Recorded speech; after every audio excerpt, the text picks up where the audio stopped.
Hey there, welcome back to the table. Um, okay, so we were getting ready to continue this game, and I don't know, like maybe some of you are really into how this is going. I mean, it is actually a little intense from the perspective that, um, I mean, technically speaking, Austria is killing us right now. I am almost 20 points behind him. I'm behind France. I do have opportunities to score some points, coming up. But I really think that Austria is running away with it. And the key thing that was getting Austria all of its points is letting it be the papal controller. That gives 3 points every round. And then, of course, it just automatically gets one for being HRE Emperor, which, for good or bad, is a little unfair. Um, and then, of course, these bots score ridiculous points just from the objectives, with the focuses and the things that they do.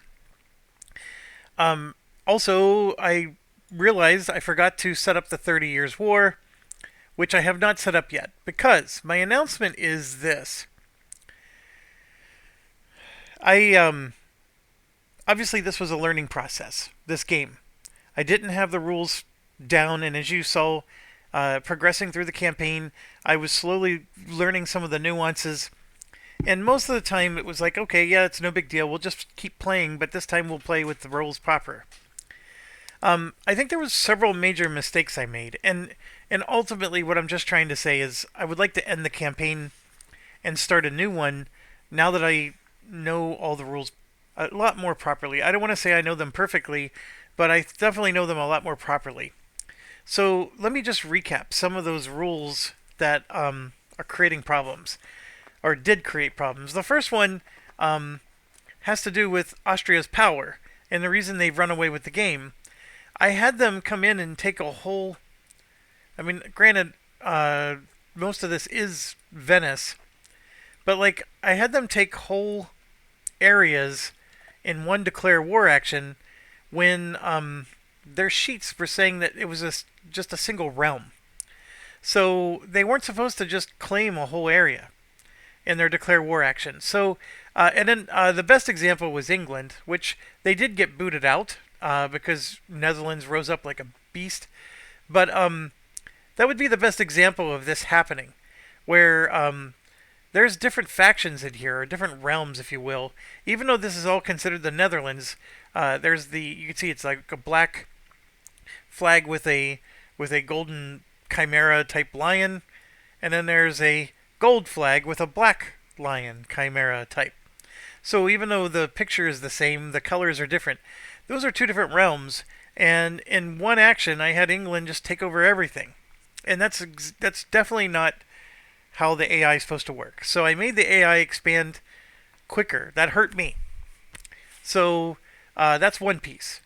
The next piece is one that I completely missed this entire playthrough, and I'm telling you for the first time. And that is that the NPCs, or the NPRs, every port generates naval units.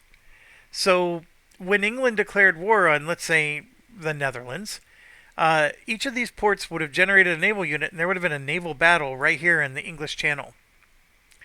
And then that gets counteracted by the English ports that are there. There's rules around all of this, and I completely missed all of that. And I think the large part of it was I didn't read the naval battle. I was so focused on making sure I got the land battles right that the naval ones are they were an afterthought for me, and so it could have changed things. Now, the bot rules are wonky. So let's talk about like human naval combat. Human naval combat is as simple as what we did with Ottomans. We roll 3 artillery dice, and then you apply your hits, and whoever dies, dies, right? Against a bot, when that Ottoman was here, he got to roll extra dice because there was a ship in a neighboring sea zone. So the bot gets all these extra extra dice added to their roll, which is a little wonky. But if I was declaring war on Algiers, this would generate no, we're talking about an NPR. We're not talking about a bot anymore. One, two, three, four ships would have been generated, and they would have fought my navy. Now, that of course would have been tough fighting against four ships, but I probably would have been able to take it down. But I definitely would have lost some ships in the process. Now, if this was a bot here and not us, right? So if the bot was fighting Algiers, one, two, three, four dice get rolled for the NPR, but the NPR, the bot doesn't roll anything. So the NPR has to roll at least 2 hits to kill this bot. But it's 2 hits minus any ports supporting the bots. So if let's say this was the port that belonged to the Ottomans, or yeah, let's just do this another way. Let's say that Castile is a bot. They would roll 4 dice, and let's say all 4 of them hit. There needs to be at least 2 hits for this to be destroyed, and the whole navy would be destroyed, not just one ship. But it's 4 hits minus opposing ports. So I have 1 port here that faces in here, so that 4 hits gets reduced to 3. Oh, there's another one, gets reduced to 2. There's another one, gets reduced to 1. And that's it. So now they've only done 1 hit on me, or the bot, and the bot would have survived. Now, if the bot didn't control this, then it would have been 2 hits. Oh, there's another one. I apologize. So if the bot didn't have these 2, they still would have done 2 hits, and then, yes, the bot would have been destroyed. So there's a whole set of rules that I completely missed, and that would have impacted the Ottomans big time anytime there was a war going on with Constantinople and whatnot here. So, is that worth quitting the game over? No, it's not. The part of the reason I want to quit is because Austria has clearly won this game, and I just don't think I can catch it. And then also, I was getting rules wrong, and I would like to take a crack at the game with the rules played a little more proper. So, anyways, those are my 2 biggest things.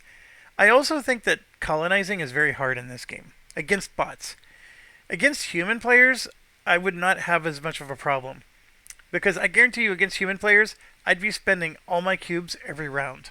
I would never have this big pile of cubes piled up, ever, against human players.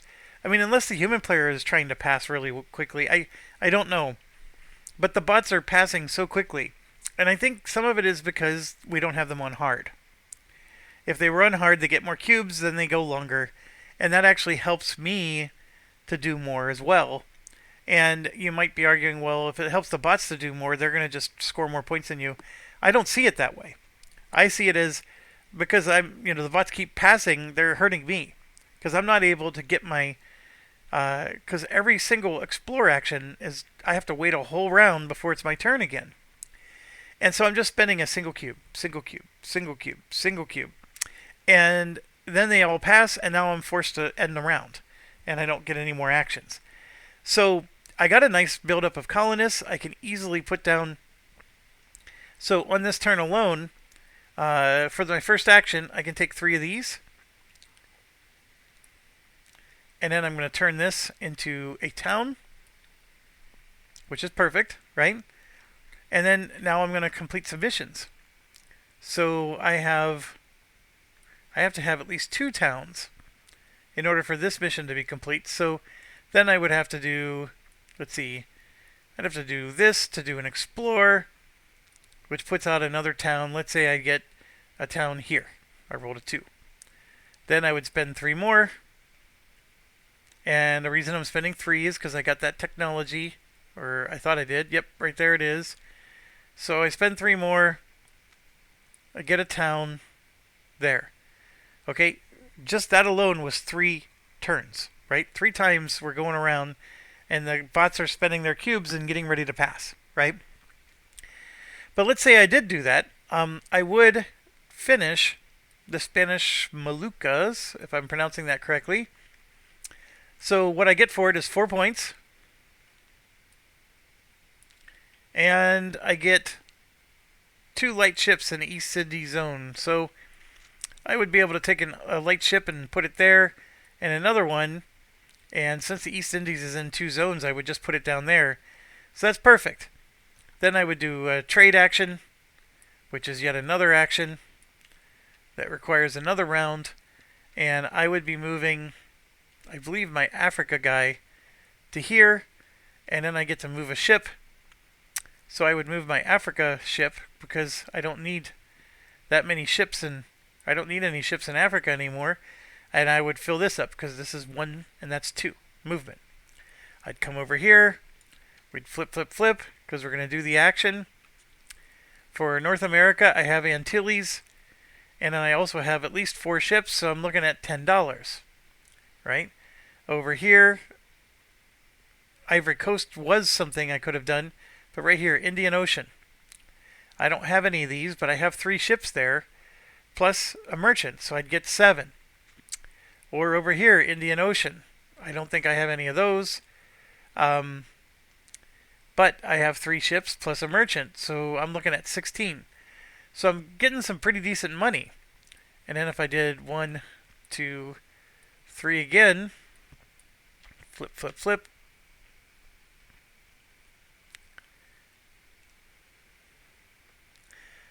Yeah, so far none of them are East Indies. But then I'm realizing, oh my gosh, I forgot to put the East Indies cards in. Because look, these are the East Indies cards. So there's China and Japan. Right there, East Indies. So let's just grab 1 card.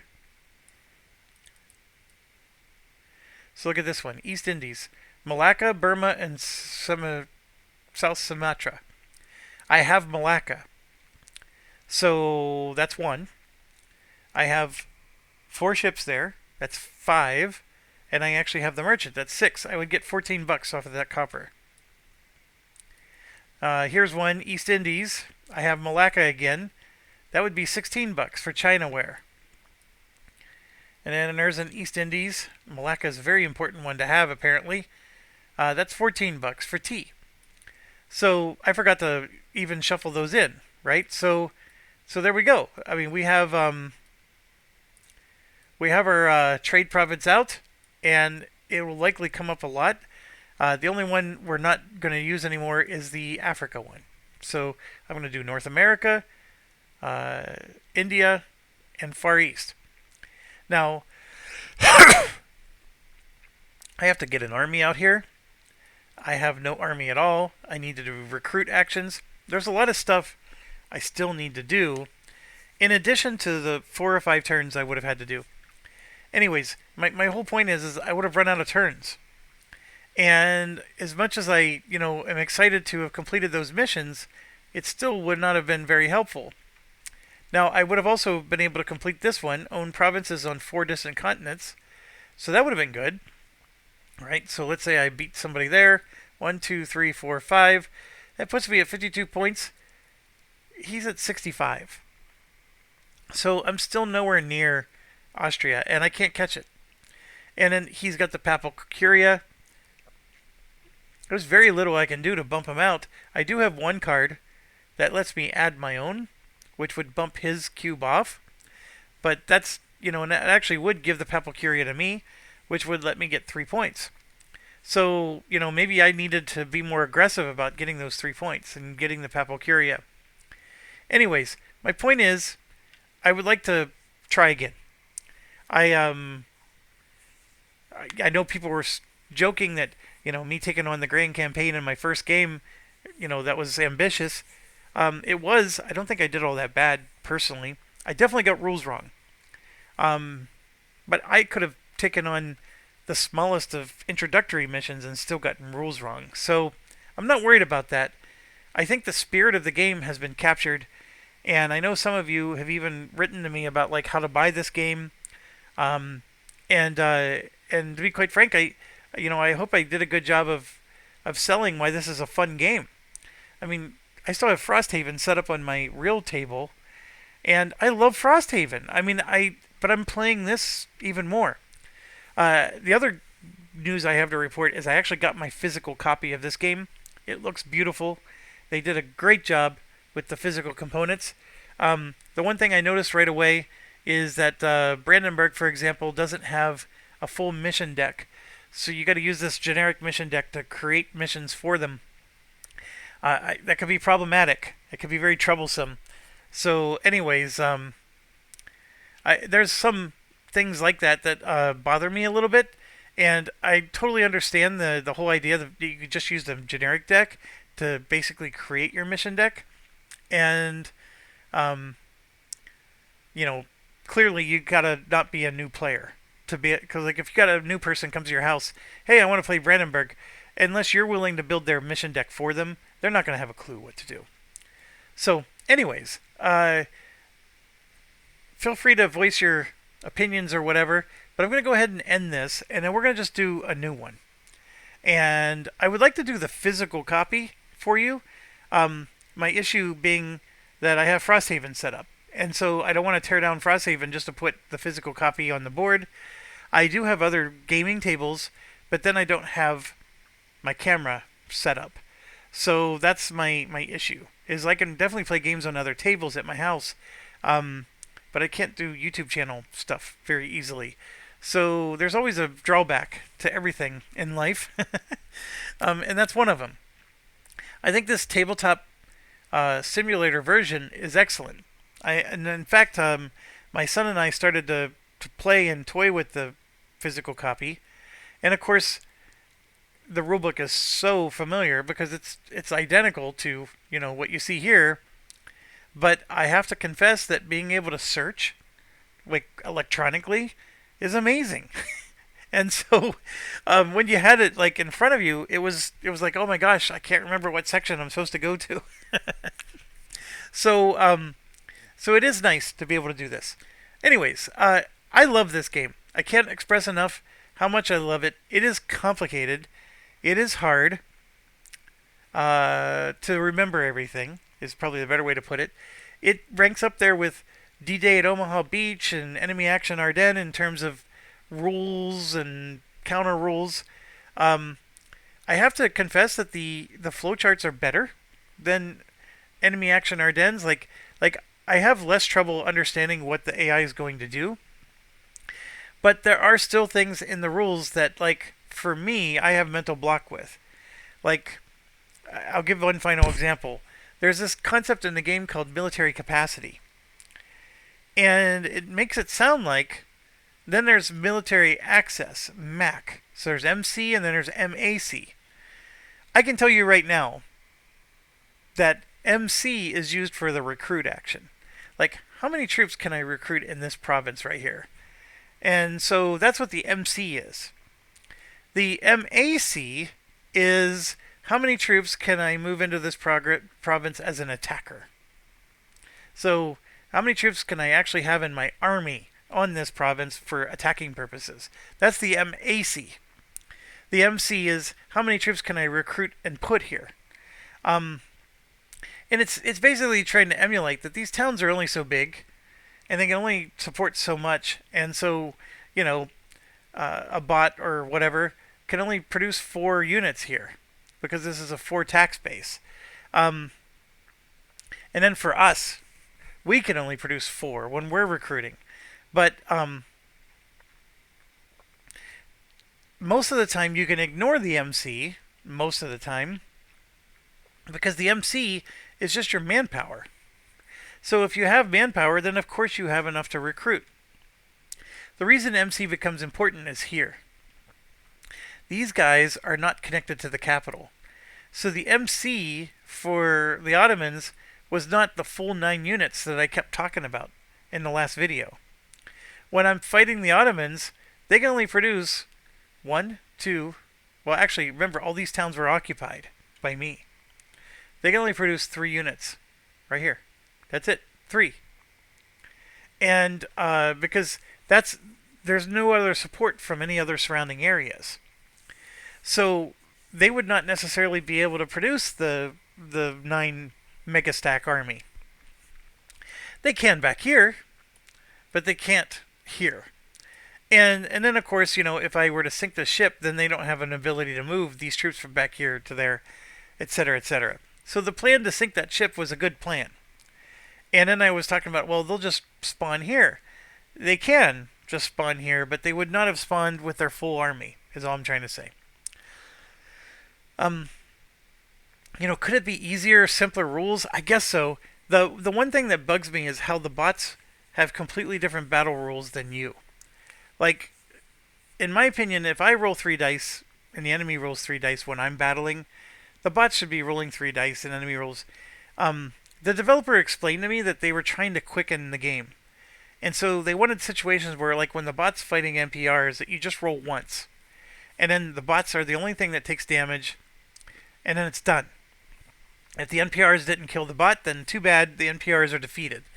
Um, that's the part I don't like, because now I have to remember battle rules, me versus bots, me versus someone else, the bots versus NPRs, me versus NPRs. Like, it's just a whole bunch of different combinations, and so it's exchanging one simplification for losing another. And that's the part that it still hangs me up, and I just have to slow down. But anyways, as always, thank you for watching. Stay awesome, and let's see if we can get maybe something else going. I think for sure I want to make Castile a bot, because England did a horrible job of colonizing. I thought they would do much better. I would like to see what Castile does, because I'm willing to bet that their bot deck has colonization cards to the yin yang. And so I would fully expect that these two would be doing the colonization while everybody else is not. Although France arguably did historically. Um, so it'd be nice to see how those balance out. Also, this grand campaign can be played without an Austria. There could be just an NPR emperor. And instead of Austria, you'd have Muscovy over here. We did this as a player versus player, and it came out great. There is a void in the middle, and but the HRE being defended by the NPR, we basically just didn't touch it. So basically, it was these three versus these three. So it was 3 versus 3 in a way. And now the one problem is the player who was here got ganged up on by the Ottomans and by Russia, and then of course France got ganged up on by these two. So that was the drawback. You can play as Denmark; it's a playable nation, and it's actually the Kalmar Union, which has Sweden and Norway. I think that would be very powerful to play as them, because you got nice borders. I guess the sea zones could cause people to attack you, but against bots, the bots aren't really trying to go over the sea zones, so it's not bad. Anyways, thanks for watching. Stay awesome.